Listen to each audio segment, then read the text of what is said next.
বুখারী শরীফের হাদিস, লম্বা একটা হাদিস। আল্লাহ নবী সাল্লাল্লাহু আলাইহি ওয়াসাল্লাম বলেছেন, হাদিসটা হযরতে আনাস রাদিয়াল্লাহু তাআলা আনহু থেকে বর্ণিত। عن أنس رضي الله تعالى عنه أن النبي صلى الله عليه وسلم قال يحبس المؤمنون يوم القيامة حتى يهموا بذلك। হযরতে আনাস রাদিয়াল্লাহু তাআলা আনহু থেকে বর্ণিত, আল্লাহর নবী সাল্লাল্লাহু আলাইহি ওয়াসাল্লাম বলেছেন, ইউহবাসুল মুমিনুনা ইয়াউমাল কিয়ামা। আল্লাহর নবী সাল্লাল্লাহু আলাইহি ওয়াসাল্লাম বলে, ও আমার সাহাবীরা শোনো, ইউহবাসুল মুমিনুনা ইয়াউমাল কিয়ামা, কিয়ামতের ময়দানে আল্লাহ পাক রব্বুল আলামিন সমস্ত ঈমানদারকে আটকে দিবে। কিয়ামতের ময়দানে, হাসরের ময়দানে সমস্ত মুমিন উম্মতরা আটকে যাবে, তাদের হিসাব কিতাব শুরু হবে না, তারা যে যেই স্থানে আছে ওইখান থেকে লড়তে পারবে না, সরতে পারবে না। তাহলে ইমানদাররা যদি আটকে যায় তাহলে কাফেররা পার পেয়ে যাবে নাকি? হ্যাঁ, ইমানদাররা আটকে যাবে, শুধু তাই নয়, কাফেররাও আটকে যাবে, কাফেরদেরকেও আটকিয়ে দেওয়া হবে। হাসরের ময়দানে কেউ এক পাও সামনে আগাইতে পারবে না। হাত্তা ইয়াহাম্মু বিযালিকা, আল্লাহর নবী সাল্লাল্লাহু আলাইহি ওয়াসাল্লাম বলেন, হাত্তা ইয়াহাম্মু বিযালিকা, হাসরের ময়দানের সমস্ত মানুষগুলা চিন্তিত হয়ে যাবে, পেরেশান হয়ে যাবে, ক্লান্ত হয়ে যাবে, শ্রান্ত হয়ে যাবে। সবাই ক্লান্ত শ্রান্ত অবস্থায় পেরেশানির মধ্যে পড়ে যাবে, কারণ হাসরের ময়দানে আল্লাহ তাআলা এত বেশি রাগান্বিত থাকবেন, আল্লাহ তাআলা হাসরের ময়দানে এত রাগান্বিত থাকবেন। নবী আলাইহিস সালাতু ওয়াস সালাম বলেন, কিতাবের মধ্যে এসেছে, আল্লাহ তাআলা ওই দিন এত বেশি রাগান্বিত হবেন, আল্লাহ তাআলা পূর্বে অত রাগ কোনোদিন হয় নাই, আর সামনেও অত রাগ কোনোদিন আল্লাহ হবে না। এমন রাগান্বিত হবে, এই জন্য সমস্ত হাসরবাসী চিন্তিত হয়ে যাবে, আয় হায়, না জানি আজকে কি হয়। হাত্তা ইয়াহাম্মু বিযালিকা, সমস্ত হাসরবাসী যখন চিন্তিত হয়ে যাবে, এরপরে হাসরের মানুষগুলা এবার চিন্তা করবে, লাউ ইস্তাশফানা ইলা রব্বিনা, হায় হায়, আজকে যদি এমন হইতো কোনো মানুষকে দিয়া, কাউকে দিয়া যদি আল্লাহর কাছে আমরা একটু সুপারিশ করাইতে পারতাম তাহলে ভালো হতো। বুঝতেছেন আলোচনা? হাসরের ময়দানের সব মানুষগুলা তারা বলতে থাকবে, লাউ ইস্তাশফানা ইলা রব্বিনা ফায়ুরিহানা মিন মাকারিনা হাযা, আজকে যদি কোনো মানুষকে দিয়া, আজকে যদি আল্লাহর কোনো খালেস বান্দাকে দিয়া আল্লাহ তাআলার কাছে একটু সুপারিশ করাইতে পারতাম তাহলে আমাদের এই দুরবস্থা থেকে আমরা একটু মুক্তি পাইতাম। এই চিন্তা করে হাসরের ময়দানের মানুষ বলবে, তাহলে কার কাছে যাওয়া যায়, কার কাছে গেলে, কারে দিয়া সুপারিশ করাইলে আল্লাহ তাআলা বিচার কাজ শুরু করবে, হিসাব কিতাব শুরু করবে। আর একটা হাদিস বলি, এই হাদিসটা এখানে রাখেন। আল্লাহ নবী সাল্লাল্লাহু আলাইহি ওয়াসাল্লাম বলেন যে হাসরের ময়দানের এই কঠিন অবস্থা দেখা হাসরবাসী বলবে যে জান্নাতে যাই আর জাহান্নামে যাই এটা পরের বিষয়, কিন্তু হাসরের ময়দানের এত কঠিন আযাব এটা সহ্য হচ্ছে না, আল্লাহ যদি হিসাব কিতাব শুরু করে দিত তাহলে ভালো হইতো। ইমানদার যারা তারা চিন্তা করবে হিসাব কিতাব শুরু হইলেই তো জান্নাতে যেতে পারবে, আর কাফের যারা তারাও বলবে যে না, এইখানে আর দাঁড়ায় থাকা সম্ভব হইতেছে না, যদি হিসাব কিতাব শুরু করতো তাহলে ভালো হইতো। এই জন্য সমস্ত মানুষগুলা বলবে, যদি আজকে কারো দ্বারা সুপারিশ করাইতে পারতাম তাহলে তো হয়তো অনেক ভালো হইতো। কার কাছে যাওয়া যায়, কার কাছে যাওয়া যায়, কোন মানুষটার কাছে গেলে তার দ্বারা আল্লাহর কাছে আমরা সুপারিশ করাইতে পারবো? এবার হাসরের ময়দানের সমস্ত মানুষগুলা ফায়াতুনা আদম আলাইহিস সালাতু ওয়াস সালামের কাছে চলে যাবে। সমস্ত মানুষ হযরতে আদম আলাইহিস সালাতু ওয়াস সালামের কাছে যাওয়ার পরে বলবে, আনতা আদম, আপনি হচ্ছেন আদম, আনতা আদম, আপনি হচ্ছেন আদম আলাইহিস সালাতু ওয়াস সালাম, খলাকাকাল্লাহু বিয়াদিহি, আল্লাহ তাআলা আপনাকে নিজ হাতে বানাইছেন। হযরতে আদম পয়গম্বরকে আল্লাহ তাআলা তার কুদরতি নিজ হাতে বানাইছে, জোরে কোন ঠিক কিনা? আল্লাহ তাআলা হযরতে আদম আলাইহিস সালাতু ওয়াস সালামকে তার নিজ হাতে বানাইছেন। এই জন্য আল্লাহর নবী বলেন, হাসরের ময়দানের মানুষগুলা আদম আলাইহিস সালাতু ওয়াস সালামের কাছে চলে যাবে। আদম আলাইহিস সালাতু ওয়াস সালামের কাছে যাওয়ার পর এবার আদম আলাইহিস সালামকে বলবে, আংতা আদাম আবুন নাস, আপনি হচ্ছেন আদম আলাইহিস সালাতু ওয়াস সালাম, দুনিয়ার সমস্ত মানুষের পিতা। সুবহানাল্লাহ কর। দুনিয়ার সব মানুষের পিতা কে? আংতা আদাম আবুন নাস খলাকাকাল্লাহু বিয়াদিহি। ও আব্বা আদম, আপনি এমন একজন মানুষ, আপনাকে আল্লাহ তাআলা তার নিজ কুদরতি হাতে বানাইছেন। এরপরে হাসরের ময়দানের মানুষগুলো বলবে, শুধু তাই নয়, ওয়াসকানাকা জান্নাতাহু, আব্বা আদম আপনারে বলো ভালোবাসা আল্লাহ তাআলা জান্নাতে থাকার জন্য স্থান দিয়েছিলেন। শুধু তাই নয়, শুধু তাই নয়, ওয়াসকানাকা জান্নাতাহু, আপনাকে জান্নাতে থাকতে দিয়েছেন। ওয়া আল্লামাকা আসমাআ কুল্লাহা, আল্লাহ তাআলা আপনারে সব জিনিসের নাম শিক্ষা দিয়েছেন, সব জিনিসের ইলম আল্লাহ তাআলা আপনাকে শিখাইছেন। শুধু তাই নয়, আল্লাহ তাআলা আসমানে যত ফেরেশতা আছে সব ফেরেশতা দিয়া আপনারে সিজদা করাইছেন, আপনার সম্মান যাতে বাড়ে সেই জন্য। সুতরাং ইসফালানা হাদা, ও আব্বা আদম, আমাদের এই কষ্ট আর সহ্য হয় না, আপনি একটু আল্লাহর কাছে সুপারিশ করেন। সুবহানাল্লাহ। হাসরের ময়দানের মানুষগুলা যখন আব্বা আদমকে এই কথা বলবে একটু সুপারিশ করেন, ফায়াকুল, আল্লাহর নবী বলেন, এবার আদম পয়গম্বর বলবে, লাস্তু হুনাকুম, তোমরা যেই কাজের জন্য আমার কাছে আসছো এটা আমার দ্বারা সম্ভব নয়, আমি এই কাজের উপযুক্ত নই। আল্লাহ তাআলা আজকে যেভাবে কাহার রূপ ধারণ করে আছে, আল্লাহর কাছে আজকে কথা বলার মতো সাহস আমার হয় না। কেন হয় না আব্বা, কেন হয় না? হযরতে আদম আলাইহিস সালাতু ওয়াস সালাম বলেন, আল্লাহ তাআলা আজকে যেই পরিমাণ রাগান্বিত অবস্থায় আছেন, আল্লাহর কাছে যে যদি আমি তোমাদের কথা সুপারিশ করতে চাই, আল্লাহ পাক রব্বুল আলামিন আমাকে যদি আমার ভুলের ব্যাপারে জিজ্ঞাসা করে, আমার কোনো উত্তর দেওয়ার কিছু নাই। হাসরের ময়দানের মানুষগুলা বলবে, আপনি কি ভুল করেছিলেন গো আব্বা আদম? আল্লাহর নবী বলেন, হযরতে আদম পয়গম্বর তখন বলবে, স্মরণ করবে, ওয়ায়াযকুরু খাতিআতাহুল্লাতী আসাবা আকালাহু মিনাশ শাজারা ওয়া ক্বাদ নুহিয়া আনহা। আল্লাহর নবী বলেন, আব্বা আদমের তখন স্মরণ হয়ে যাবে যে ওয়ায়াযকুরু খাতিআতাহুল্লাতী আসাবা আকালাহু মিনাশ শাজারা, আল্লাহ তাআলা আমারে জান্নাতে থাকতে দিছিলেন, কিন্তু বলছিলেন উসকুন আনতা ওয়া যাওজুকা, ও আদম তুমি জান্নাতে থাকো, তোমার স্ত্রীকে নিয়েও থাকো, ওয়ালা তাকরাবা হাদিহিস শাজারা, কিন্তু আদম খবরদার খবরদার ওই গাছটার কাছে যাবা না। আব্বা আদম বলে, আমি শয়তানের দোকায় পইরা ওই গাছের কাছে গিয়েছিলাম, শুধু গাছের কাছে গেছি তা নয়, আল্লাহ বলছিলেন ওই গাছের ফল খাবা না, কিন্তু আমি ওই গাছের ফলও খাইছিলাম। ওয়াকাদ নুহিয়া আনহা, অথচ আল্লাহ তাআলা বলছিল ওই গাছের কাছেও যাবা না, ওই গাছের ফলও খাবা না, কিন্তু আমি শয়তানের দোকায় পইরা ওই গাছের কাছে গেছি, ওই গাছের ফল খাইছি।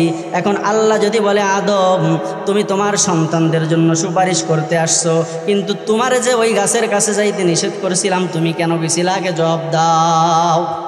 সুতরাং আমি পারবো না, আল্লাহর কাছে যা আমি তোমাদের জন্য সুপারিশ করতে পারবো না। তবে ওয়ালাকিনি তুনুহা, হযরতে আদম বলেন, তোমাদেরকে আমি একটা পরামর্শ দিতে পারি, সেটা হলো ওয়ালাকিনি তুনুহা, তোমরা হযরতে নূহ আলাইহিস সালাতু ওয়াস সালামের কাছে চলে যাও। কেন যাবা? ফাইন্নাহু খলাকা আউওয়ালা নাবিয়্যিন বা'সাহুল্লাহু ইলা আহলিল আরদ। আল্লাহর নবী সাল্লাল্লাহু আলাইহি ওয়াসাল্লাম বলেন, আব্বা আদম বলবে নূহ আলাইহিস সালামের কাছে এই জন্য যাবা, কারণ নূহ আলাইহিস সালাতু ওয়াস সালামকে আল্লাহ তাআলা দুনিয়ার মধ্যে সর্বপ্রথম নবী হিসাবে পাঠাইছেন। সুবহানাল্লাহ, জোরে কর। এখন আব্বা আদম বললেন, আল্লাহর নবী বললেন এই কথা যে ওয়ালাকিনি তুনুহান ফাইন্নাহু আউওয়ালা নাবিয়্যিন বাআসাহুল্লাহু ইলা আহলিল আরদ। দুনিয়ার মধ্যে সর্বপ্রথম হযরত নূহ আলাইহিস সালামকে আল্লাহ নবী বানায়া পাঠাইছেন। কিন্তু আমরা যদি দেখি কোরআন হাদিস ইতিহাস যদি দেখি, তাহলে আমরা দেখতে পাই যে হযরত নূহ আলাইহিস সালামের আগেও আল্লাহ দুনিয়ায় 3 জন নবী পাঠাইছে। জোরে কোন কয়জন? 3 জন নবী পাঠাইছে। একজন হলো হযরতে আদম আলাইহিস সালাম, তিনি দুনিয়ার মধ্যে প্রথম মানুষ। তিনি দুনিয়ার মধ্যে যেমন প্রথম মানুষ তেমন প্রথম নবী। 2 নম্বরে হলো আদম আলাইহিস সালামের সন্তান হযরতে শীস আলাইহিস সালাম, তিনিও নবী। 3 নম্বরে হলো হযরতে ইদ্রিস আলাইহিস সালাম, তিনিও নবী। বুঝছেন কথা? 3 জন নবী। কিন্তু আল্লাহর নবী বললেন যে আদম আলাইহিস সালাম বলবে তোমরা নূহ আলাইহিস সালামের কাছে যাও, কারণ জমিনবাসীর জন্য প্রেরিত সর্বপ্রথম নবী হচ্ছে নূহ আলাইহিস সালাম। মুহাদ্দিসিন একরাম এই হাদিসের ব্যাখ্যার মধ্যে লিখেছেন যে পূর্বের 3 জন নবী আদম আলাইহিস সালাম, শীস আলাইহিস সালাম, ইদ্রিস আলাইহিস সালাম, এই 3 জন যখন দুনিয়ায় ছিল নবী হিসাবে, তখন দুনিয়ায় যেমন ইমানদার ছিল, দুনিয়ায় তেমন কাফেরও ছিল। কিন্তু নূহ আলাইহিস সালামকে আল্লাহ যখন দুনিয়ায় নবুয়তি দিয়ে পাঠাইছে, তখন দুনিয়ায় কোনো ইমানদার ছিল না, খালি কাফের আর কাফের ছিল। কি ছিল? শুধু কাফের আর কাফের দিয়া ভরা ছিল। এই জন্য আল্লাহর নবী সাল্লাল্লাহু আলাইহি ওয়াসাল্লাম বলেন, হযরতে নূহ আলাইহিস সালাতু ওয়াস সালামের কথা বলবেন তোমরা নূহ আলাইহিস সালামের কাছে যাও। এবার ফায়াতুনা নূহা, আল্লাহর নবী সাল্লাল্লাহু আলাইহি ওয়াসাল্লাম বলেন, আব্বা আদমের পরামর্শ শুইনা সমস্ত হাসরবাসী এবার হযরতে নূহ আলাইহিস সালামের কাছে চলে আসবে।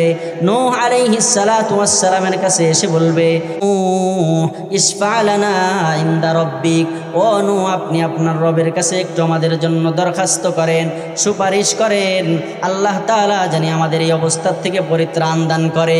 ফায়াকুলু লাস্তু হুনাকুম, হযরত নূহ আলাইহিস সালাতু ওয়াস সালাম বলবেন, ভাই, ও ভাই তোমরা সবাই শোনো, ও হাসরবাসী শোনো, আমি এই কাজের জন্য উপযুক্ত না, আমি এই কাজের জন্য উপযুক্ত নয়। কেন উপযুক্ত নয়? আল্লাহর নবী বলেন, ওয়ায়াযকুরু খাতিআতাহুল্লাতী আসাবা সুআলাহু রাব্বাহু বিগাইরি ইলমিন। হযরতে নূহ আলাইহিস সালামের তখন স্মরণ হয়ে যাবে ওই কথা, ওই যে হযরতে নূহ আলাইহিস সালাম 900 বছর থেকে 950 বছর আল্লাহর দিকে মানুষকে ডাকলেন। অল্প কয়েকজন মানুষ, মুষ্টিময় কয়েকজন মানুষ হযরতে নূহ পয়গম্বরের দাওয়াতে সারা দিল, মুসলমান হইল, ইমানদার হইল। এরপরে হযরতে নূহ আলাইহিস সালাম রাগ হইয়া, গোসা হইয়া আল্লাহর কাছে বদদুয়া করলেন, বললেন, রব্বি লা তাযারনি ফারদা ওয়া আনতা খায়রুল ওয়ারিসিন, রব্বি লা তাযারনি ফারদা। ও আল্লাহ, 950 বছর তোমার বান্দাদেরকে ডাকলাম, তারা শুনলো না। এমনকি আমি যখন দাওয়াত দিতে যাইতাম ওদের কানের মধ্যে আঙ্গুল ঢুকায়া দিত, আমি যখন দাওয়াত দিতে যাইতাম ওরা চাদর মুড়ি দিয়ে থাকতো। ওগো আল্লাহ, এদেরকেও তুমি ছাড়বা না, এদের পরে যে বংশধর আসবে তাদেরকেও তুমি ছাড়বা না। আল্লাহ, সবাইরেই তুমি ধ্বংস করে দাও, সবাইরে কি করে দাও? নবীদের দোয়া হচ্ছে কবুল দোয়া। হাদিস তেলাওয়াত করেছিলাম একটি, আল্লাহর নবী সাল্লাল্লাহু আলাইহি ওয়াসাল্লাম বলেন, লিকুল্লি নাবিয়্যিন দাওয়াতুম মুস্তাজাবা। আল্লাহ তাআলা তার যত নবী আছে প্রত্যেক নবীকে আল্লাহ পাক রব্বুল আলামিন একটা কবুল দোয়া দিয়েছেন, যে এটা এমন একটা দোয়া, এই দোয়া যদি তুমি আমার কাছে করো তাহলে সঙ্গে সঙ্গে এটা কবুল করে ফেলবো। আল্লাহর নবী সাল্লাল্লাহু আলাইহি ওয়াসাল্লাম বলেন, হযরত নূহ আলাইহিস সালাম তার এই মকবুল দোয়াটা কবুল করছে। বলছে, আল্লাহ তোমার কাছে আমি বিচার দিলাম, 950 বছর দাওয়াত দেওয়ার পরেও ওরা যেহেতু তোমার রাস্তায় আসলো না, আল্লাহ তুমি ওদেরকে ধ্বংস করে দাও। এরপরে যখন হযরত নূহ আলাইহিস সালাম বদদুয়া করার পরে আল্লাহ তাআলা প্লাবন দিলেন, প্লাবন দেওয়ার পর হযরত নূহ আলাইহিস সালামের সন্তান ছিল কেনান। কেনান ছিল কাফের। হযরত নূহ আলাইহিস সালাম যখন দেখলেন যে কেনান পানির মধ্যে ডুবে যাইতেছে, তখন নূহ আলাইহিস সালাতু ওয়াস সালাম আল্লাহকে ডাক দিয়ে বলে, আল্লাহ ইন্নাহু মিন আহলিক, আল্লাহ এই যে আমার সন্তান, এ তো আমার পরিবারের লোক, আল্লাহ ওর একটু বাঁচান। আল্লাহ পাক রব্বুল আলামিন এবার নূহ আলাইহিস সালাতু ওয়াস সালামকে বলে, ও নূহ, কোনো ইমানদার কোনো নবীর আহাল হতে পারে না, পরিবারের লোক হতে পারে না। হতে পারে এটা তোমার সন্তান, তোমার ঔরজাত সন্তান, কিন্তু কেনান যেহেতু কাফের, সুতরাং সে তোমার আহাল না, সে তোমার কি না। এই কথাটা হযরত নূহ আলাইহিস সালামের স্মরণ হয়ে যাবে। নূহ আলাইহিস সালাতু ওয়াস সালাম বলবেন, লাইসা, না না, আমি পারবো না, তোমাদের জন্য সুপারিশ করতে পারবো না। এর কারণ হলো আল্লাহ তাআলা যদি আমারে আজকে ওই জন্য ধরে, ওই ভুলের জন্য আমার কিছুই করার নাই। তবে ওয়ালাকিনিতু ইব্রাহিমা খলিলুর রহমান, আমি তোমাদেরকে একটা পরামর্শ দিতে পারি, ও হাসরবাসী, হযরতে ইব্রাহিম খলিল আলাইহিস সালামের কাছে চলে যাও। কারণ ইব্রাহিম আলাইহিস সালামের সাথে আল্লাহর ভালো একটা সম্পর্ক আছে। কারণ আল্লাহ তাআলা ইব্রাহিম নবীকে তার খলিল বানাইছেন। খলিল মানে হলো অন্তরঙ্গ বন্ধু। খলিল মানে কি বলেন না? খলিল মানে হলো অন্তরঙ্গ বন্ধু। আল্লাহ তাআলা ইব্রাহিম আলাইহিস সালাতু ওয়াস সালামকে পরীক্ষা নিছে, বড় বড় কিছু পরীক্ষা নিছে। এরপরে যখন পাশ করছে, আল্লাহ তাআলা পুরস্কার হিসেবে ঘোষণা করে দিছে, ও ইব্রাহিম, আমি তোমারে খলিল বানালাম, আমি তোমারে অন্তরঙ্গ বন্ধু বানায় নিলাম। সুবহানাল্লাহ। আল্লাহ তাআলা যদি বলে আমি তোমারে অন্তরঙ্গ বন্ধু বানাইলাম, কি মহাব্বতের চিন্তা করেন রবের সাথে। এই জন্য ইব্রাহিম আলাইহিস সালাতু ওয়াস সালামের কাছে তোমরা চলে যাও। হযরতে ফায়াতুনা ইব্রাহিম, হাসরের ময়দানের সমস্ত মানুষগুলা হযরতে ইব্রাহিম আলাইহিস সালাতু ওয়াস সালামের কাছে চলে আসবে। ইব্রাহিম আলাইহিস সালাতু ওয়াস সালামের কাছে এসে বলবে, ইশফা লানা ইনদা রাব্বিক, ও ইব্রাহিম খলিলুল্লাহ আলাইহিস সালাম, দয়া করে আপনি একটু আমাদেরকে বাঁচান, মেহেরবানি করে আপনি একটু আমাদের সহায় হন, আপনি রবের কাছে একটু সুপারিশ করেন। ফায়াকুলু লাস্তু হুনাকুম, হযরত ইব্রাহিম খলিলুল্লাহ আলাইহিস সালাতু ওয়াস সালাম বলবেন, না না না, আমি তোমাদের জন্য সুপারিশ করতে পারবো না, সুপারিশ করার উপযুক্ত আমি নই।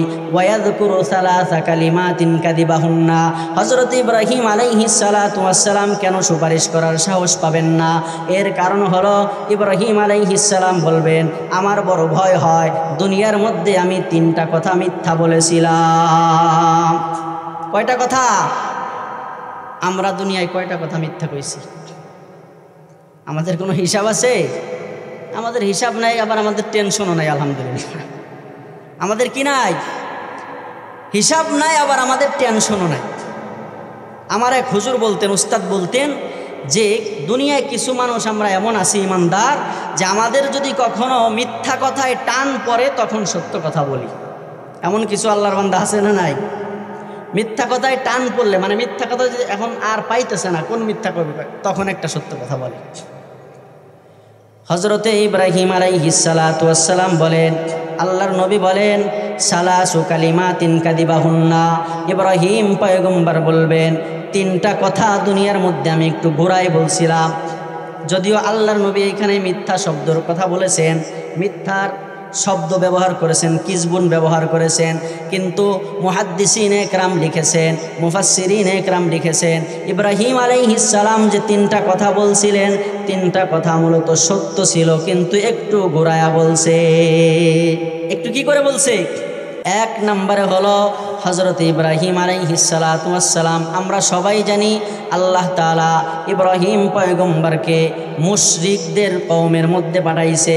সবাই মূর্তি পূজা করত, এমনকি ইব্রাহিম আলাইহিস সালামের আব্বাও মূর্তি পূজারী ছিল, তাই না? আজার মূর্তি পূজারী ছিল। যখন ইব্রাহিম আলাইহিস সালাতু ওয়াস সালামের কওমরা, তারা যখন তাদের বছরে একটা মেলা হইতো, যেই মেলায় নাচ গান হইতো, যেই মেলায় মূর্তিকে সেজদা করা লাগতো, যেই মেলায় শিরিক করা লাগতো, যখন ইব্রাহিম আলাইহিস সালামের কওম ওই মূর্তি পূজায় যায়, ওই মেলায় যায়, তখন ইব্রাহিমকে বলে, ইব্রাহিম, আমরা সবাই তো মেলায় যাইতেছি, তুমিও চলো। আমরা সবাই তো শিরিক করতে যাইতেছি, তুমিও চলো। ইব্রাহিম আলাইহিস সালাতু ওয়াস সালাম বলে, না, আমি তো শিরিক করতে পারি না, আল্লাহর সাথে আমি কাউরে অংশীদার করতে পারি না, কারণ আমি আল্লাহকে আস্তে আস্তে চিনেছি। হযরতে ইব্রাহিম আলাইহিস সালাম রবকে কিভাবে চিনেছে, বড় দিলকাশ ঘটনা আল্লাহ কোরআনে বলেছেন। ইব্রাহিম আলাইহিস সালামের পুরা কওম শিরকের মধ্যে নিমজ্জিত। ইব্রাহিম পয়গম্বর আল্লাহকে কত কষ্ট করে চিনেছে, কোরআনুল কারীমের মধ্যে আল্লাহ সেই ঘটনা উল্লেখ করেছে। ইব্রাহিম আলাইহিস সালাম রবকে চেনার জন্য যখন আকাশে দেখেছে তারকা উঠেছে। কি উঠছে? আকাশে যখন তারকা নক্ষত্র দেখে, ইব্রাহিম পয়গম্বর রাতে আকাশে এভাবে তাকায়, তাকায় দেখে নক্ষত্র উঠেছে। ইব্রাহিম আলাইহিস সালাম এটাকে নতুন দেখছে, কয় এটাই আমার রব।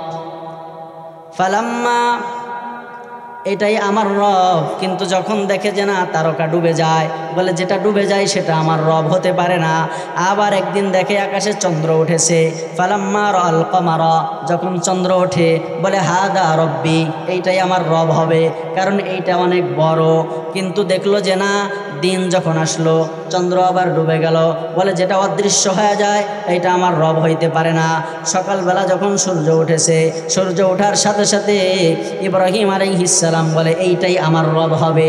হাদা আকবার, এইটা অনেক বড়, সুতরাং এইটাই মনে হয় আমার রব হবে, সূর্যই মনে হয় আমার রব। কিন্তু যখন সূর্য অস্তমিত হয়ে গেল, সূর্য ডুবে গেল, ইব্রাহিম আলাইহিস সালাতু ওয়াস সালাম বলে যেটা অস্ত যায়, যেটা উদয় হয় আবার অস্ত যায়, যেটা অদৃশ্য হয় অদৃশ্য হয়, এটা কোনোদিন আমার রব হতে পারে না। ঠিক কিনা? হযরত ইব্রাহিম আলাইহিস সালাতু ওয়াস সালাম বললেন তাইলে ঠিক আছে, আমার রবরে আমি চিনে গেছি। রাতের আকাশে তারকা যিনি মিটমিট করে জ্বালায়, রাত্রেবেলা চন্দ্রের জ্বালালি আলো যিনি দান করেছেন, দিনের বেলায় সূর্য যিনি চমকায়, এই আসমান যিনি বানাইছেন, এই জমিন যিনি বানাইছেন, সব কুল কায়নাত যিনি বানাইছেন, তিনি একমাত্র আমার রব। সুতরাং ইন্নী ওয়াজ্জাহতু ওয়াজহিয়া লিল্লাযী ফাতারাস সামাওয়াতি ওয়াল আরদা হানিফা ওয়া মা আনা মিনাল মুশরিকিন।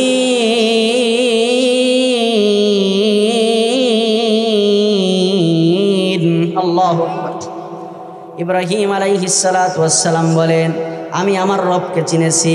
ইন্নী ওয়াজ্জাহাতু ওয়াজহিয়া লিল্লাযী ফাতারাস সামাওয়াতি ওয়াল আরদ, যে আল্লাহ আসমান বানাইছেন, যিনি জমিন বানাইছেন, আমি একমাত্র তার দিকেই রুজু হইলাম, তার দিকেই মুতাওয়াজ্জহ হইলাম। ওয়া মা আনা মিনাল মুশরিকিন, সুতরাং আমার চন্দ্রের সাথেও কোনো শিরিক করা যাবে না, আমার কি নক্ষত্রের সাথেও শিরিক করা যাবে না, কোনো মূর্তি আল্লাহর সাথে আমি সাব্যস্ত করব না।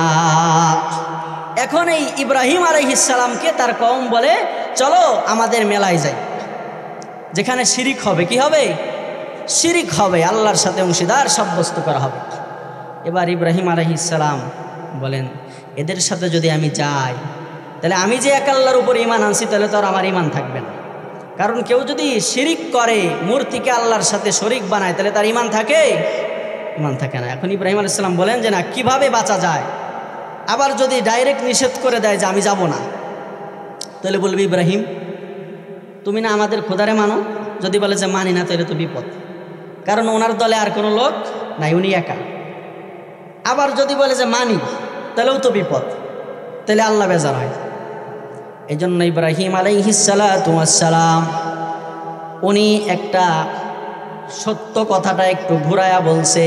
ইব্রাহিম আলাইহিস সালামের কওম যখন দাওয়াত দিছে ইব্রাহিম চলো যাই, ইব্রাহিম আলাইহিস সালাতু ওয়াস সালাম বলেন ইন্নী সাকিম।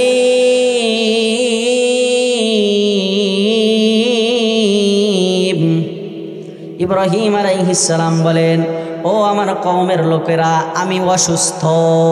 আমি কি? অসুস্থ। ইব্রাহিম আলাইহিস সালামের এইখানে উদ্দেশ্য হলো আমি শারীরিকভাবে অসুস্থ তা নয়, আমি মানসিকভাবে অসুস্থ। মানসিকভাবে কি? শারীরিকভাবে যদি কেউ অসুস্থ হয় আরবিতে তাকে বলে মারিজুন। কি বলে? মারিজ। আর শারীরিক এবং মানসিক দুইটাই বোঝানো যায় হচ্ছে সাকিম দিয়া। এই জন্য ইব্রাহিম আলাইহিস সালাম তো আসলে এখানে মিথ্যা কথা বলে নাই, সত্য কথাটা একটু ঘোরায়া বলছে। কি করে বলছে? ঘোরায়া বলছে, বলে ইন্নী সাকিম, আমি অসুস্থ। সাকিম কেন বলছে? দুই কারণে। একটা হলো তোমরা আমারে, আমি একজন তাওহীদবাদী, আমি কোনো দিন শিরিক করব না এই ওয়াদা করেছি, তোমরা আমারে যে দাওয়াত দিলা শিরিক করার জন্য, এই জন্য আমি একটু মনে ব্যথা পাইছি, এই জন্য আমি অসুস্থ, মানসিকভাবে অসুস্থ। 2 নম্বরে হলো আমি একজন নবী, আল্লাহর খলিল, আমার সামনে আমার কওমের লোকেরা মূর্তি পূজা করতে যাইতেছে, এইটা দেখা আমার বড় কষ্ট হইতেছে, এই জন্য আমি অসুস্থ বলছি। তাহলে এটা কি মিথ্যা কথা? কথাটাই সত্যই, কিন্তু একটু ঘুরায়া বলছে। কিন্তু তারপরে ইব্রাহিম আলাইহিস সালাম বলে আমার ভয় হয়, আল্লাহ যদি আজকে আমারে ধরে, আল্লাহ যদি আমারে জিজ্ঞাসা করো ইব্রাহিম তুমি তো সোজা সাপটা বলে দিলেই পারতা যে তোমরা ওইখানে যায় শিরিক করবা, আমি তোমাদের সাথে যায় শিরিক করতে পারবো না, এই জন্য আমার ভয় হয়। 2 নম্বর মিথ্যা কথা, 2 নম্বর যেটা সেটা হলো হযরতে ইব্রাহিম আলাইহিস সালাতু ওয়াস সালামের কওমের লোকেরা যখন মেলার থেকে ফিরে আসলো, আসার পরে যখন তাদের মন্দিরে ঢুকলো, খোদার ঘরে ঢুকলো, খোদার ঘরে ঢোকার পরে দেখে আল্লাহ কি কাণ্ড, কি কাণ্ড, সবগুলা মূর্তি ভাঙ্গা, সবগুলো মূর্তি ভাঙ্গা, যেই বড় মূর্তিটা আছে ওইটার কান্দে কুড়াল ঝুলানো। সুবহানাল্লাহ, একটু জোরে কর।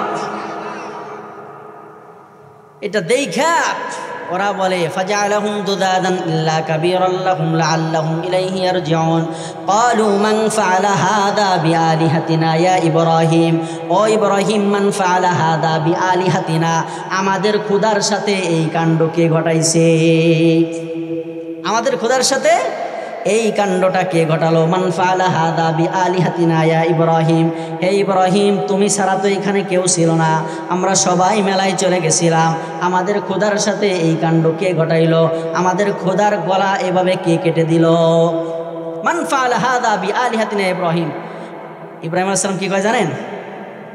ক্বালু বাল ফাআলা হাযা, ক্বালু বাল ফাআলা হাযা কাবীরুহুম হাযা, ইব্রাহিম আলাইহিস সালাতু ওয়াস সালাম বলেন এই কাজটা কে করেছে তোমরা কি জানো না? এই কাজটা এই বড়টাই করছে। আমার দিকে দেখেন, বলছে যে এই কাজটা এই বড়টাই করছে। ইব্রাহিম আলাইহিস সালাম বলছে বাল ফাআলা কাবীরুহুম হাযা, এটা এই বড়টা করছে। এখন এই বড়টা বলতে ইব্রাহিম আলাইহিস সালাম মনে মনে বুঝে নিছে, ওনাদেরকে বুঝাইতে চাইছে যে এইখানের যারা আছে সব চাইতে বড় হলাম আমি, কারণ নবী সবচেয়ে বড় না, তো এই জন্য ইব্রাহিম আলাইহিস সালাম বলছে যে বাল ফাআলা কাবীরুহুম হাযা, আরে ওদের বড়টাই কাজ করছে, মানে আমি ইব্রাহিম করছি। সুবহানাল্লাহ কর। কিন্তু ওরা বুঝে নিছে, মূর্তি পূজারীরা, ইব্রাহিমের কওমের লোকেরা, যে ইব্রাহিম আলাইহিস সালাম ওই বড়টার কথা কইছে, বড়টার কান্দে যে ঝুলানো, তো ওরা মনে করছে যে ইব্রাহিম আলাইহিস সালাম মনে হয় বড়টার উপর দোষ চাপাইতেছে, কিন্তু ইব্রাহিম আলাইহিস সালাম মূলত বুঝাইছে যে ওদের বড়টা করছে, মানে আমি করছি। এবার এই কথা বলার পরে ইব্রাহিম আলাইহিস সালাতু ওয়াস সালামকে বলে, ও ইব্রাহিম কি বলো, বোকার মতো কথা বলো কেন? এই মূর্তি আমরা নিজ হাতে বানাইছি, এই মূর্তিকে আমরা নিজ হাতে শুকাইছি, এই মূর্তিকে আমরা নিজ হাতে এখানে স্থাপন করেছি, এই মূর্তির সামনে প্রতি মাসে আমরা নিজ হাতে ভোগ দেই, এই মূর্তি এমনকি তার সামনে যেই খাবার থাকে সেই খাবার খাইতে পারে না, এই মূর্তি তার খাবারের উপরে মাছি পড়লে সেটাও দাবড়াইতে পারে না, এমনকি এই মূর্তির শরীরে যদি কোনো কুকুরে আইসা পেশাব করে সেটাও তো সে খেদাইতে পারে না, ঠিক কিনা জোরে বল। তাহলে ও ইব্রাহিম এই কাজটা কেমনে ওই করে? তো এই যে 2 নম্বর আল্লাহর নবী ইব্রাহিম আলাইহিস সালাম বলে আমার ভয় হয়, আল্লাহ যদি বলে ইব্রাহিম কথাটা একটু গোড়াই কেন বললা, ডাইরেক্ট বললেই তো পারতা যে আমি ভাঙছি, আমার ভয় হয় আল্লাহ যদি আমার এই ব্যাপারে জিজ্ঞাসা করে, সুতরাং আল্লাহর কাছে আমি সুপারিশ করতে পারবো না। বলে হুজুর 3 নাম্বার মিথ্যা কথা কোনটা? 3 নাম্বার মিথ্যা হলো হযরত ইব্রাহিম আলাইহিস সালাতু ওয়াস সালাম সফর কইরা যখন মিশরের মধ্য দিয়া মক্কায় যায়, তখন ওই মিশরের মধ্যে একজন বাদশা ছিল, যেই বাদশা সে ছিল কুচরিত্রের লোক, তার চরিত্রের মধ্যে সমস্যা ছিল। ওই বাদশার রাজত্বের মধ্যে যদি কোনো সুন্দরী মহিলা যাইত, তাহলে ওই সুন্দরী মহিলাকে বাদশার সামনে হাজির করা লাগতো। ইব্রাহিম আলাইহিস সালাতু ওয়াস সালাম তার স্ত্রী সারাকে নিয়ে ওই মিশরের মধ্য দিয়ে সফর করে যাইতেছে। তখন বাদশার কানে খবর গেল, ও বাদশাহ, একজন সুন্দরী রূপসী গুণবতী নারী আপনার এই রাজ্য দিয়ে সফর করে এক যুবকের সাথে, তারে কি আপনার সামনে আনবো নাকি? বলে অবশ্যই তারে আমার সামনে আনো, যদি চয়েস হয় তাহলে তার সাথে আমি অন্তরঙ্গ মুহূর্তের সময় কাটাবো। জোরে কন নাউজুবিল্লাহ।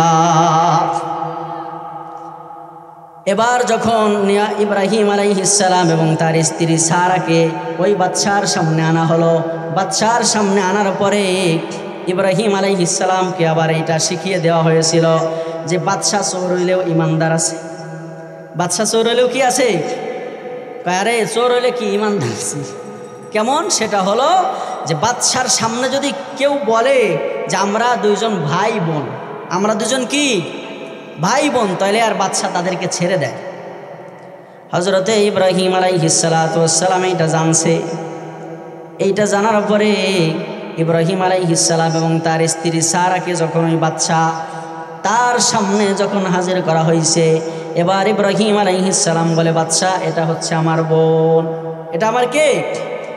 স্ত্রীরে কি কইছে? বোন। ইব্রাহিম আলাইহিস সালাম আসলে সত্য কথাই বলছে, কিন্তু একটু ঘুরায়া বলছে। সর্বপ্রথম আমি বলছিলাম আমাদের আদি পিতার নাম কি? একটু জোরে কন, একটু জোরে কন। আদম আলাইহিস সালাতু ওয়াস সালাম। তাহলে আদম আলাইহিস সালাম যদি আমাদের আব্বা হয়, তাহলে আব্বার ছেলে আর আব্বার মেয়ে দুইজন একসাথে সফর করতেছে, তাহলে কি হয়? সম্পর্কে কি ভাই বোন না? কথা তো সত্য, কিন্তু একটু ঘুরায়া বলছে। ফিতনার থেকে বাঁচার জন্য একটু কি বলছে? ঘুরায়া বলছে। এই তিনটা মিথ্যার কারণে ইব্রাহিম আলাইহিস সালাম চিন্তিত। আসলে কিন্তু মূলত একটাও মিথ্যা না, একটাও কি না। একটু বোঝার চেষ্টা করি আমরা ভাই। আল্লাহর পয়গম্বর ইব্রাহিম এই তিনটা কথা একটু ঘুরায়া বলছে, এই জন্য আল্লাহর সাথে কথা বলার সাহস পাইতেছেন।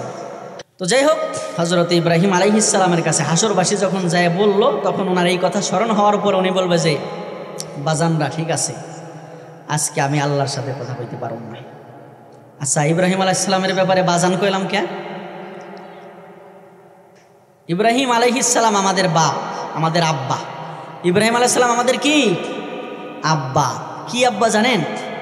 ইব্রাহিম আলাইহিস সালাম হলেন মুসলিম মিল্লাতের জাতির পিতা। মুসলমানদের জাতির পিতার নাম কি বলেন তো? ইব্রাহিম আলাইহিস সালাম।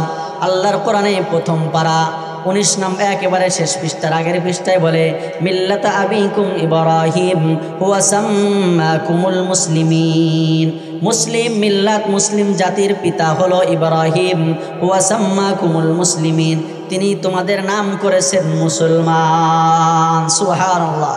তাহলে আমাদের জাতির পিতার নাম কি? একটু জোরে কান। বিগত দিনে মুসলিম জাতির পিতাকে পরিবর্তন করার একটা চক্রান্ত আমাদের দেশে হয়েছিল কিনা?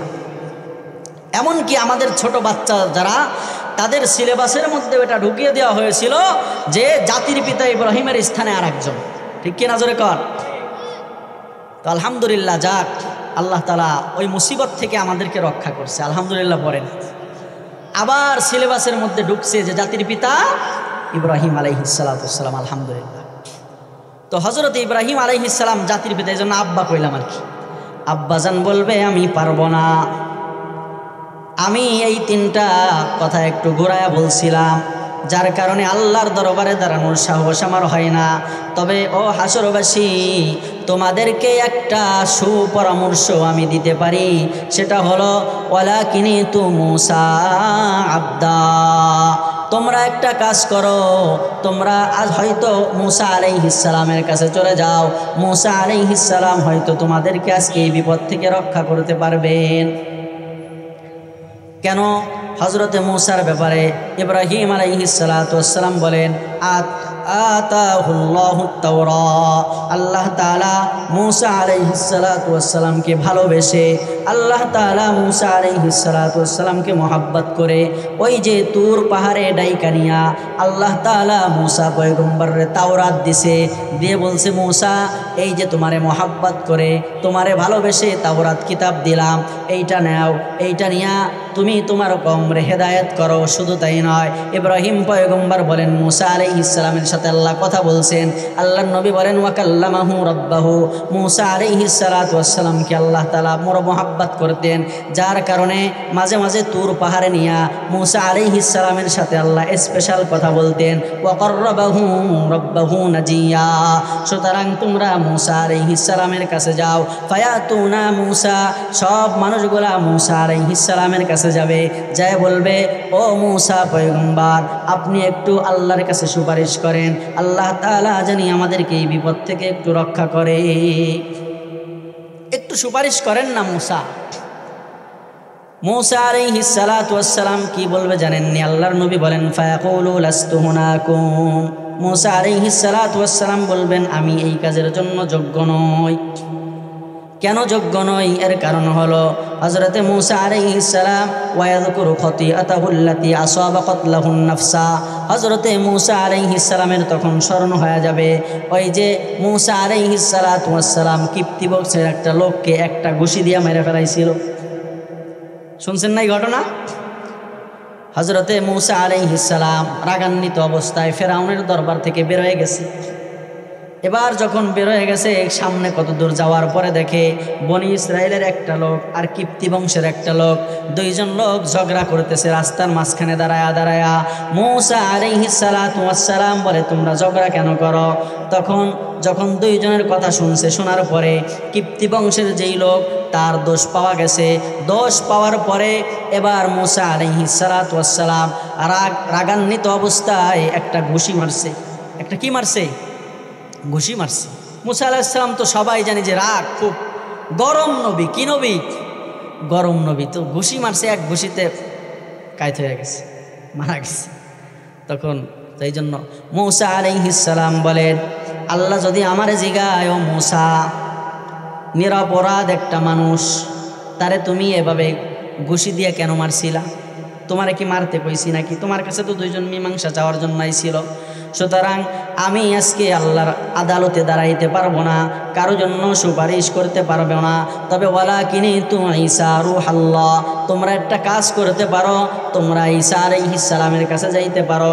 কারণ হযরতে ঈসা আলাইহিস সালাতু ওয়াস সালামকে আল্লাহ তাআলা বড় মহব্বত করতেন, ঈসা আলাইহিস সালামকে আল্লাহ বড় ভালোবাসতেন। এর কারণ হলো ঈসা হলো কালিমাতুল্লাহ, রূহুল্লাহ। ঈসা হলেন আল্লাহর রূহ, ঈসা হলেন আল্লাহর কালিমা। আল্লাহ তাআলা ঈসা আলাইহিস সালাম রে বাপ সারা দুনিয়ায় পাঠাইছেন, ঠিক কি না? বেপেদার ফরজন্দে পয়দা উকুনাদ, বেপেদার ফরজন্দে পয়দা উকুনাদ, তেবেলে রাদার মাহদে গুয়া উকুনাদ।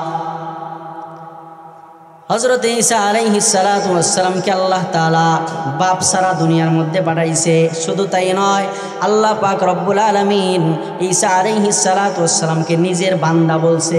নিজের কি বলছে? নিজের বান্দা বলছে। এবং ঈসা আলাইহিস সালাতু ওয়াস সালামকে আল্লাহ তাআলা ছোটবেলায় দোলনার থেকে কথা বলার শক্তি দান করেছে। ঈসা আলাইহিস সালাম যখন দুনিয়ায় আসছে, আসার পরে সবাই আমরা জানি যে মারিয়াম আলাইহিস সালাতু ওয়াস সালামের আল্লাহ তাআলা ওনাকে স্বামী ছাড়া সন্তান দান করছে। আবার উনি থাকতেন হলো বাইতুল মুকাদ্দাসের এক কোণে, পবিত্র জায়গায়, এবং সবাই ওনাকে অলি বুজুর্গ মনে করতেন। কিন্তু যখন দেখছে যে বাবা ছাড়া সন্তান হয়, দুনিয়ার স্বাভাবিক নিয়ম তো বাবা ছাড়া সন্তান হয় না। দুনিয়ার মধ্যে সন্তান আসার দুইটা সিস্টেম আছে, একটা হলো বৈধ পন্থা আর একটা হলো অবৈধ পন্থা। যদি হালালভাবে বিবাহের মাধ্যমে হয় একটা, আর যদি জিনার মাধ্যমে হয় আর একটা। কিন্তু সবার ধারণা মারিয়াম আলাইহিস সালাতু ওয়াস সালামের তো কোনো বিয়ে হয় নাই, বিয়ে শাদী হয় নাই। দুই নম্বরে হলো মারিয়াম আলাইহিস সালাতু ওয়াস সালাম, মারিয়াম আলাইহিস সালাতু ওয়াস সালাম তো কোনো জিনাকার বা ব্যভিচারিণী মহিলার সন্তান কোথার থেকে আসলো? এবার মারিয়াম আলাইহিস সালাতু ওয়াস সালাম, ওদিকে আলোচনায় যাব না, সূরা মারিয়াম এগুলো আছে, শুধু ইঙ্গিত দেই। তো মারিয়াম আলাইহিস সালাতু ওয়াস সালাম ওনাকে আল্লাহ তাআলা শিখিয়ে দিলেন যে তুমি তোমার কওমের সামনে এই সন্তান নিয়ে যাইতে ভয় পাইতেছো, ভয় পাইও না মারিয়াম, ভয় পাইও না। তোমার সন্তান, তোমার কওমের লোক যদি বলে যে মারিয়াম এই সন্তান কোথার থেকে পাইলা, তুমি মুখে কোনো উত্তর দেওয়া লাগবে না, তোমার সন্তানের দিকে ইশারা কইরো, তোমার সন্তান নিজেই বলে দেবে। সুবহানাল্লাহ। হযরতে মারিয়াম আলাইহিস সালাতু ওয়াস সালাম ঈসা পয়গম্বরকে যখন লোকালয়ে আনলেন, মানুষের মধ্যে যখন আনলেন, কওমের লোকেরা বলল মারিয়াম তোমারে তো অনেক ভালো মনে করতাম, তোমারে তো অনেক ভালো মনে করতাম, তুমি তো বুজুর্গ মানুষ ছিলা, এই সন্তান কোথার থেকে পাইলা? তখন মারিয়াম আলাইহিস সালাম রে যে আল্লাহ শিখায়া দিয়েছে তুমি কোনো কথা বলবা না, ইন্নী নাযারতু লাকা সাওমা ফালান উকাল্লিমাল ইয়াওমা ইনসিয়া, আল্লাহ তাআলা মারিয়ামকে শিখাই দিয়েছে ও মারিয়াম তোমার সন্তানের ব্যাপারে তোমার কওমের লোকেরা যদি জিগায় তাহলে তুমি বলবা ইন্নী নাযারতু লাকা সাওমা ফালান উকাল্লিমাল ইয়াওমা ইনসিয়া, আমি কথা না বলার মান্যত করেছি, সুতরাং আমি কথা বলতে পারবো না। ওই সন্তানের কাছে জিগাও, তাই ওই সন্তানই বলে দেবে। এবার লোকেরা যখন ঈসা আলাইহিস সালাতু ওয়াস সালামের কাছে জিগাইছে যে তুমি কেডা, দোলনার শিশু ঈসা আলাইহিস সালামের জিগাইছে তুমি কেডা, ক্বালা ইন্নী আব্দুল্লাহ, দোলনায় থাইকা এবার এই শিশু বলে আমি আল্লাহর বান্দা। সুবহানাল্লাহ জোরে কও। ছোট্ট দোলনার শিশু বলে ইন্নী আব্দুল্লাহ, আমি হলাম আল্লাহর বান্দা, আতানিয়াল কিতাব, আল্লাহ তাআলা আমারে কিতাব দান করেছেন। সুবহানাল্লাহ কর না। ছোট বাচ্চাই কি কয়? আমি আল্লাহর বান্দা, আতানিয়াল কিতাব, আল্লাহ আমারে কিতাব দান করেছেন। শুধু কিতাব দান করেছে তা নয়, ওয়াজআলানি নাবিয়্যা, আল্লাহ তাআলা আমারে নবী বানাইছে। বাস এবার সবাই কয় আল্লাহ, তাহলে ইনি আমাদের নবী। তো হযরতে ঈসা আলাইহিস সালামের কাছে তোমরা যাও, ও হাসরের ময়দানের মানুষ, তোমাদেরকে পরামর্শ দেই তোমরা ঈসার কাছে যাও, হয়তো ঈসা আলাইহিস সালাতু ওয়াস সালাম আল্লাহর কাছে আজকে সুপারিশ করতে পারে। সব মানুষগুলা এইবার দৌড়ায়া দৌড়ায়া হযরতে ঈসা পয়গম্বরের কাছে যাবে। ঈসা আলাইহিস সালাতু ওয়াস সালামের কাছে যায় এবার বলবে ও ঈসা আপনি আজকে একটু আমাদের জন্য আল্লাহর কাছে সুপারিশ করেন না। ফায়াকুলু লাস্তু হুনাকুম, ঈসা আলাইহিস সালাতু ওয়াস সালাম বলবেন এই কাজের জন্য আমি যোগ্য না, তবে ওয়ালাকিনি তু মুহাম্মাদা, তোমরা একটা কাজ করো, আমি তোমাদেরকে একটা সৎ পরামর্শ দেই। আজকে আল্লাহর রাগ যিনি ভাঙ্গাইতে পারবেন, আল্লাহ আজকে যার কথা শুনবেন আমার বিশ্বাস তিনি আর কেউ নয়, তিনি হইলেন আল্লাহর হাবিব, তিনি হইলেন আল্লাহর খলিল।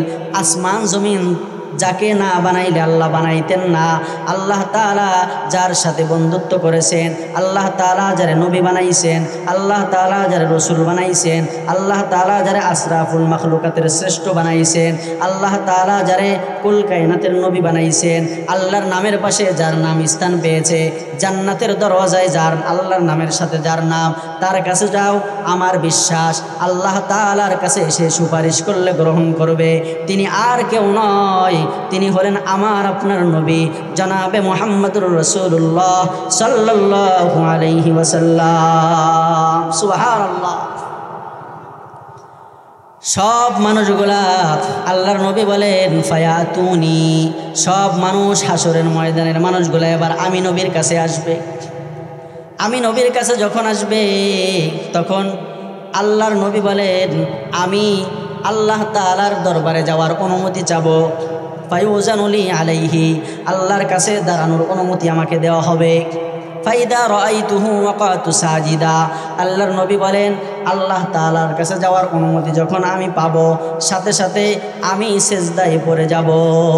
ফায়াদাউনি মাশা আল্লাহু আইয়াদানি, আল্লাহর নবী বলেন এরপরে আমি সেজদায় যায়া আল্লাহ তাআলারে ডাকতে থাকবো। আল্লাহ তাআলা যতক্ষণ ইচ্ছা আমাকে সেজদায় রাখবেন, রাইখা আল্লাহ তাআলা আমার ডাক শুনবেন। শোনার পরে এরপরে কিছু সময় পরে আল্লাহ তাআলা বলবেন ইয়া মুহাম্মদ ইরফা রাসাক, ও মুহাম্মদ আজকে আপনারে বেইজ্জত করার জন্য, আপনাকে আজকে অপমানিত করার জন্য হাসরের ময়দানে মাকামে মাহমুদ দান করি নাই। এই যে আয়াতে চলে আসছি, আমি আয়াত তেলাওয়াত করেছিলাম, আসা আইয়া বাআসাকা রব্বুকা মাকামাম মাহমুদা। আল্লাহর নবীকে আল্লাহ তাআলা বলেন, ও মুহাম্মদ, ওয়া নুনাজ্জিলু মিনাল কুরআন ওয়া মিনাল লাইলি ফাতাহাজ্জাদ বিহি নাফিলাতাল লাক আসা আইয়া বাআসাকা রব্বুকা মাকামাম মাহমুদা। আল্লাহ তাআলা বলেন, ও নবী, আপনি রাতের কিছু অংশে রাত্রিবেলা দাঁড়ায়া দাঁড়ায়া 2-4 রাকাত নফল নামাজ পড়বেন। কেন পড়বেন? এই নামাজের বরকতে আল্লাহ তাআলা আশা করা যায় আপনাকে মাকামে মাহমুদ, প্রশংসিত স্থান হাসরের ময়দানে দান করবে। সুবহানাল্লাহ। হযরতে মুহাম্মদুর রাসূলুল্লাহ সাল্লাল্লাহু আলাইহি ওয়াসাল্লাম এবার আল্লাহর নবী বলেন, আমি মাকামে মাহমুদে যাইয়া সিজদায় পড়ে আল্লাহরে ডাকতে থাকবো, আল্লাহকে ডাকতে থাকবো। আল্লাহ পাক রব্বুল আলামিন হঠাৎ করে এবার আল্লাহর রাগ ভেঙে যাবে। আল্লাহ বলবে, কে রে? আমার হাবিব না আমারে ডাকতেছে। সাথে সাথে আল্লাহ তাআলা বলবেন, হাবিব আমার, আপনি সিজদার থেকে মাথা উঠান। ইয়া মুহাম্মদ ইরফা রাসাকা, ও মুহাম্মদুর রাসূলুল্লাহ, আপনি মাথা উঠান। ওয়াকুল তুসমা, ওগো নবী, আপনি কি বলতে চান আমারে বলেন, আমি শুনবো। সুবহানাল্লাহ করেন না? ওয়াকুল তুসমা, ও নবী, আপনি কি বলতে চান আমি রবকে বলেন, আমি শুনবো। ওয়াসফা তুশাফা, আপনি সুপারিশ করেন, আপনার সুপারিশ আমি গ্রহণ করব। ওয়াসাল তুতা, নবী আপনি চান, আমার কাছে আপনি যা চাইবেন আজকে আমি আপনারে তাই দান করে দিব। সুবহানাল্লাহ জোরে কর। তাহলে আল্লাহ তাআলা তার হাবিবরে বললেন কি? কোনো নবী সাহস পাইল না। এই হাদিসের মধ্যে আমরা দেখলাম যে কোনো একজন বড় নবী আল্লাহর সাথে কথা বলতে আজকে কি পাইল না। কিন্তু আমাদের নবীকে যখন বলা হলো, নবী বললেন যে হ্যাঁ, আমি এই কাজের জন্য উপযুক্ত। সিজদায় পড়ে গেলেন। আল্লাহ তাআলা তার হাবিবকে বললেন, হাবিব আপনি কেন সিজদা দিয়ে পড়ে রয়েছেন, আপনি মাথা উঠান। সুবহানাল্লাহ কর। শুধু মাথা উঠাবেন তা নয়, আপনি কি বলতে চান বলেন, আমি শুনব। আপনি কি চান আমার কাছে চান, আমি দিব। আল্লাহর নবী বলেন, ফারফাউ রাসি, আমি আমার মাথা এবার উঠাবো, সিজদার থেকে আমি উঠব। উঠার পরে ফাউসনি আলা রব্বি বিসানাইন ওয়া তাহমিদিন ইউআল্লিমুনিহি, আল্লাহর নবী বলেন, এবার আমি উঠার পরে আল্লাহ তাআলার প্রশংসা গুণ কীর্তন করতে থাকব। ও নবী, আপনি কি দ্বারা আল্লাহ তাআলার প্রশংসা করবেন? আল্লাহর নবী বলেন, এখন আমার ব্রেনে নাই আল্লাহ তাআলাকে কিভাবে আমি প্রশংসা করব। তবে আল্লাহ তাআলা ওই সময় আমারে কিছু কালিমা শিক্ষা দিবে, যেই কালিমাগুলা দিয়া আমি আমার রবের প্রশংসা করব। সুবহানাল্লাহ। এরপরে আল্লাহর নবী সাল্লাল্লাহু আলাইহি ওয়াসাল্লাম বলেন, ফাআশফাউ, এবার আমি সুপারিশ করা শুরু করব। আল্লাহর নবী সাল্লাল্লাহু আলাইহি ওয়াসাল্লাম সুপারিশ করা শুরু করবেন। তবে আল্লাহর নবী বলেন, ফায়ুহাদ্দুলি হাদ্দা, আমি যে সুপারিশ করব প্রথম সুপারিশে আল্লাহ তাআলা আমার একটা সীমারেখা দিয়ে দিবে, বলবে, ও আমার হাবিব আপনি সুপারিশ করেন, তবে এই মানুষ, এই ক্যাটাগরির মানুষকে সুপারিশ করেন। আল্লাহ নবী সাল্লাল্লাহু আলাইহি সাল্লাম বলেন, এবার আমি দৌড় দিব। দৌড়ায়া যায় আমি এবার কি করব? সুপারিশ করা শুরু করব। সুপারিশ করে জাহান্নাম থেকে অসংখ্য অগণিত মানুষকে আমি তুলতে বলবো, যার কারণে আমার কথায় ফাউখরিজুহুম মিনান নার, তাদেরকে আমার উম্মতদেরকে জাহান্নাম থেকে বের করা হবে। ওয়া উদখিলুহুমুল জান্নাহ, আর এই বান্দাদেরকে জান্নাতে প্রবেশ করানো হবে। সুম্মা আউদুস সানিয়াতা, আল্লাহর নবী বলেন, এরপরে দ্বিতীয়বার আবার ফিরে আসব। দ্বিতীয়বার ফিরে আসার পরে আবার আমি আল্লাহর দরবারে যাওয়ার অনুমতি চাইব। আল্লাহর দরবারে যাওয়ার অনুমতি আমাকে দেওয়া হবে। আমি আবার সিজদায় পড়ে যাব। ফাইদা রাআইতুহু ওয়াকাতু সাজিদা, আল্লাহ তাআলাকে দেখার সাথে সাথে আমি রবের কুদরতি কদমে সিজদা দিয়ে পড়ে যাব। পড়ে যায়া ফায়াদাউনি মাশা আল্লাহু আইয়াদাউনি, আল্লাহ তাআলা যত সময় পর্যন্ত চায় অত সময় আমাকে সিজদায় রাখবেন। এরপরে আল্লাহ বলবেন, ইয়া মুহাম্মদ ইরফা রাসাকা, ওগো আল্লাহর হাবিব, ও ও মুহাম্মাদুর রাসূলুল্লাহ তুমি মাথা উঠাও। আল্লাহর নবী বলেন আমি মাথা উঠাবো। মাথা উঠানোর পরে এবার আল্লাহ তাআলা আমারে বলবেন ও মুহাম্মদ তুমি কি চাও, আমার কাছে আজকে যা চাবা তোমাকে তাই দেওয়া হবে। ও মুহাম্মদ তুমি কি বলো তোমার কথা শোনা হবে। আল্লাহর নবী সাল্লাল্লাহু আলাইহি ওয়াসাল্লাম বলেন আমি এবার ফারফাউ রাসি, আমি আমার মাথাকে উঠাবো। মাথা উঠানোর পরে এবার ফাউসনি আলা রব্বি বিসানাইন ওয়া তাহমিদিন ইউআল্লিমুনিহি, আল্লাহর নবী বলেন আল্লাহ তাআলা আমারে কিছু কালিমা শিক্ষা দিবে, এই কালিমাগুলা দিয়া আমি আমার রবের গুণ কীর্তন করব, আমি আমার রবের প্রশংসা করতে থাকব।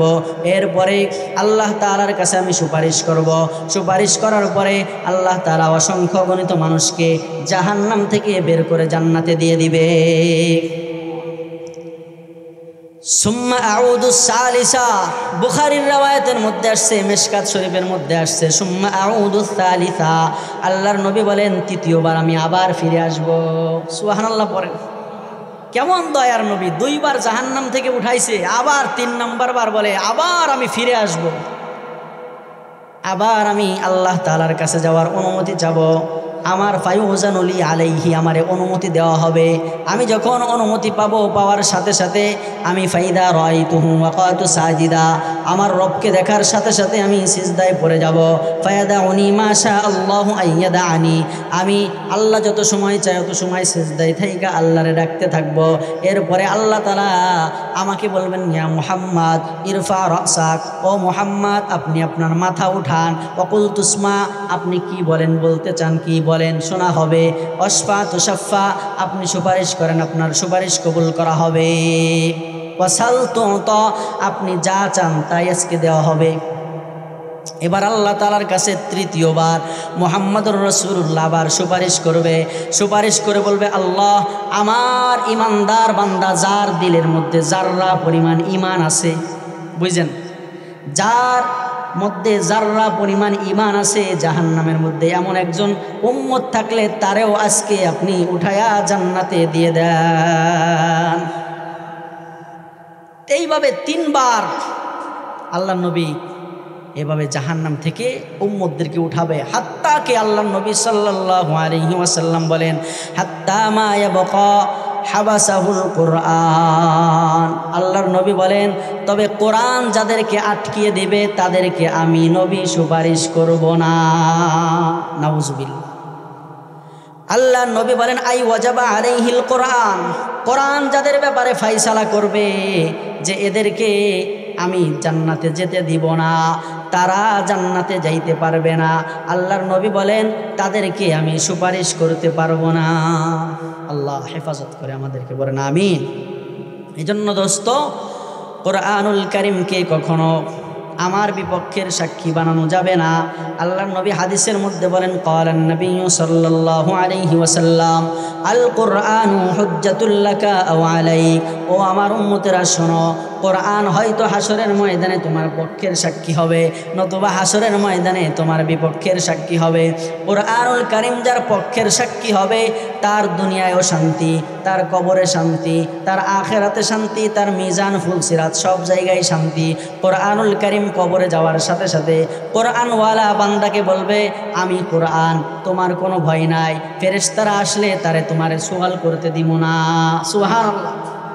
হাদিস শরীফের মধ্যে আসছে, একটা আমল আপনাদেরকে বলে দেই বাবাজিরা আমার, আল্লাহর নবী সাল্লাল্লাহু আলাইহি ওয়াসাল্লাম বলেন কোনো উম্মত যদি প্রতিদিন রাত্রিবেলা 30 আয়াত বিশিষ্ট একটা সূরা, 29 নম্বর পারার প্রথম সূরা সূরাতুল মুলক যদি প্রতি রাতে তেলাওয়াত করে, তাহলে এই বান্দা মরার সাথে সাথে কবরে যখন তাকে দাফন করা হবে সাথে সাথে সূরায়ে মুলক তার সাথে চলে যাবে। যাওয়ার পরে কবরে যখন মুনকার নাকির সুয়াল করতে আসবে, তখন ওই কোরআনুল কারীমের সূরা তাবারাকাল্লাযী সূরা মুলক সূরা বলবে এই বান্দারে ঘুম থেকে জাগানো যাবে না, আমি কোরআনকে প্রতিদিন রাত্রেবেলা পড়েছে, সুতরাং আমি ওর সাথী হয়ে গেলাম। যতক্ষণ পর্যন্ত বান্দা জান্নাতে না যায় অত সময় পর্যন্ত আমি সূরা মুলক সরতেছি না।